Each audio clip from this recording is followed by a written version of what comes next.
பச்சையம்மன் தல வரலாறு. ஒருமுறை பரமசிவனும் பார்வதி தேவியும் கைலாங்கி மலையில் தேவர்கள் புடைசூழ வீற்றிருந்தனர்.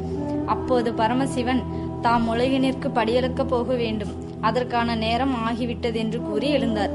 பார்வதி சிவனை நோக்கி, அன்பரே, உலக உயிர்கள் ஒன்றையும் விடாமல் அனைத்திற்கும் நீங்கள் படியெடுப்பதுண்டோ? எப்போதாவது ஒன்று இரண்டை விடுவதுண்டோ என்று கேட்டாள். அதற்கு சிவபெருமான், கல்லில் இருக்கும் தேரை முதல் கருவில் இருக்கும் சிசு வரை, யானை முதல் எறும்பு வரை 84,000 ஜீவராசிகளுக்கும் அதற்கேற்ப உணவளித்து காக்கின்றேன். இதில் நான் தவறுவதில்லை என்று சொல்லிவிட்டு விரைந்து புறப்பட்டு சென்றார். சிவபெருமானின் படியளக்கும் பணியை சோதிக்க விரும்பிய பார்வதி தேவி அங்கிருந்து அவர் சென்ற பிறகு ஓர் எறும்பை பிடித்து அதை ஒரு குங்குமச் சிமிழுக்குள் அடைத்து வைத்தாள். அன்று மாலை சிவபெருமான் மலைக்கு திரும்பி வந்ததும் அவரிடம், அன்பரே, நீங்கள் வழக்கம் போல அனைத்து ஜீவராசிகளும் படியளந்து விட்டீர்களா என்று கேட்டாள். அதற்கு சிவபெருமான், உழைப்பும் முயற்சியும் உடைய ஜீவன்கள் அனைத்திற்கும் குறைவில்லாமல் படியளந்தேன் என்றார். அதற்கு பார்வதி தேவி சிரித்து, நன்கு யோசியுங்கள், நீங்கள் எல்லா உயிர்களுக்கும் இன்று படியளந்தீர்களா, ஒன்றை இரண்டை விட்டு விட்டீர்களா என்று மீண்டும் கேட்டாள். தேவியினுடைய கேள்வியின் தன்மையை உணர்ந்து சிவபெருமான் பார்வதியை நோக்கி, நீ ஏன் வீணான கேள்விகளை கேட்டுக்கொண்டிருக்கிறாய்? வேண்டுமானால் சோதித்துக்கொள் என்றார். உடனே பார்வதி தேவி தான் எறும்பை அடைத்து குங்குமச் சிமிழை காட்டி, இதனுள் ஓர் எறும்பை அடைத்து வைத்துள்ளேன், அதற்கு இன்று நீங்கள் படியெடுக்கவில்லை என்று கூறிக்கொண்டே அதனை திறந்தாள். ஆனால் அந்த எறும்பு ஓர் அரிசியை தின்று கொண்டிருந்தது. பார்வதி அதை கண்டு திகைத்தாள்.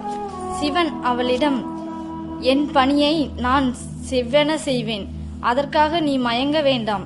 ஆனால் நீ எறும்பை எந்த ஒரு காரணமும் இன்றி சிறை வைத்தாய், அந்த பாவம் உன்னை சேரும். உரிய நேரத்தில் அதற்குரிய பலனை நீ அடைவாய் என்றார். பின்னொரு சமயம் சிவபெருமான் கைலையில் வீற்றிருந்த முனிவர்களுக்கு ஞானத்தை உபதேசம் செய்து கொண்டிருந்தார்.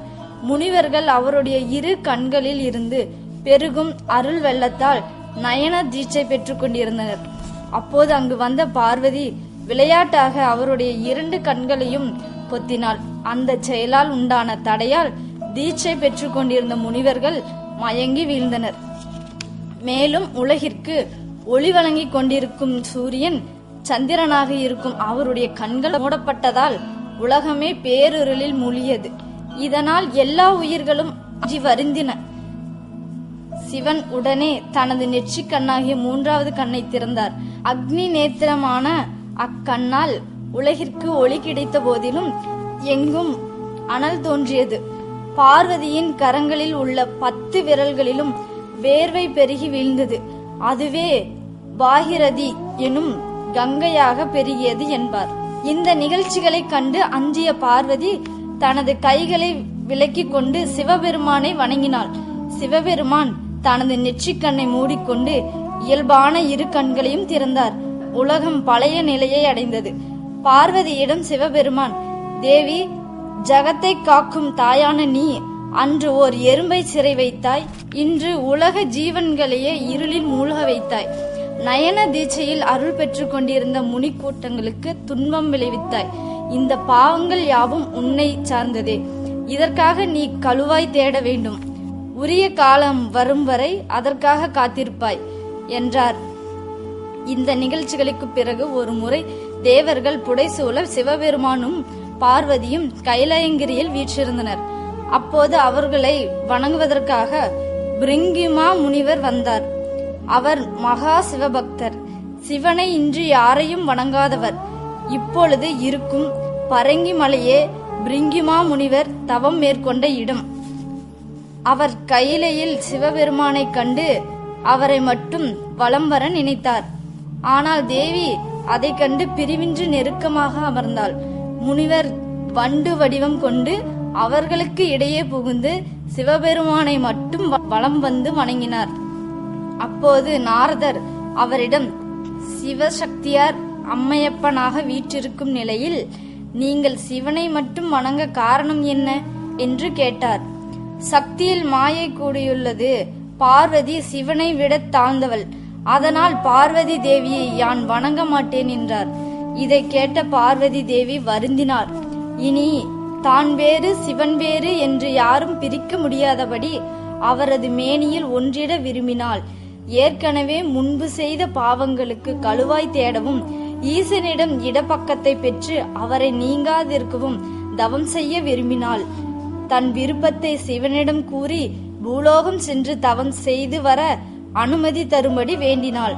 சிவனும் பார்வதி தேவியின் விருப்பப்படியே பூ உலகில் சென்று தவம் செய்க என்று விடை கொடுத்து அனுப்பினார்.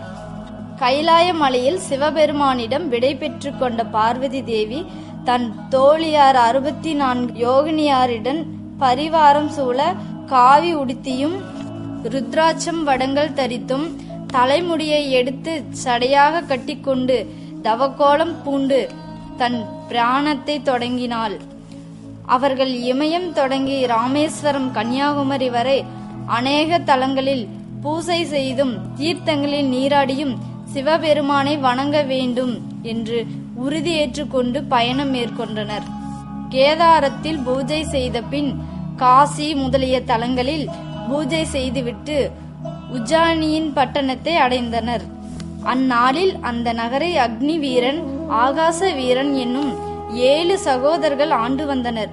அந்த அண்ணன் தம்பி 7 பேரும் கொடுங்கோளர்கள், மகா துஷ்டர்கள், பெண் விக்தர்கள். அவர்களில் மூத்தவனான அக்னி வீரன் 2 பெண்கள் கூட்டத்தை கண்டு இவர்களிடத்தில் வந்தான்.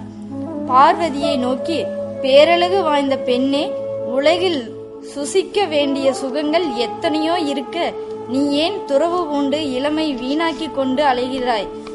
உனக்கேற்ற கணவன் நானே.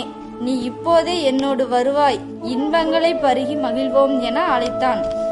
அவனது சொற்களை கேட்ட பார்வதி தேவியார் சினந்தார், சிவனை நினைத்தார். சிவன், திருமால், பிரம்மன் முதலானோரை நோக்கி, நீங்கள் பார்வதிக்கு துணையாக இருங்கள் என்றார். அவர்கள் தேவர்கள் படைசூழ ஒன்று கூடி அன்னையை தேடி வந்தனர். மகாவிஷ்ணு தன் தங்கையிடம் தகாத வார்த்தைகள் பேசும் அக்னிவீரனை கண்டு கோபமடைந்தார். உடனே கண்டவர்கள் அஞ்சும்படியான பெரிய அரக்க வடிவம் கொண்ட அவர் வானளவு உயர்ந்து நின்றதால் வான்முனி என்று அழைக்கப்பட்டார். அதுவே வால்முனி என்றாயிற்று. அவர் அக்னி வீரனுடன் போரிட்டு வென்றார்.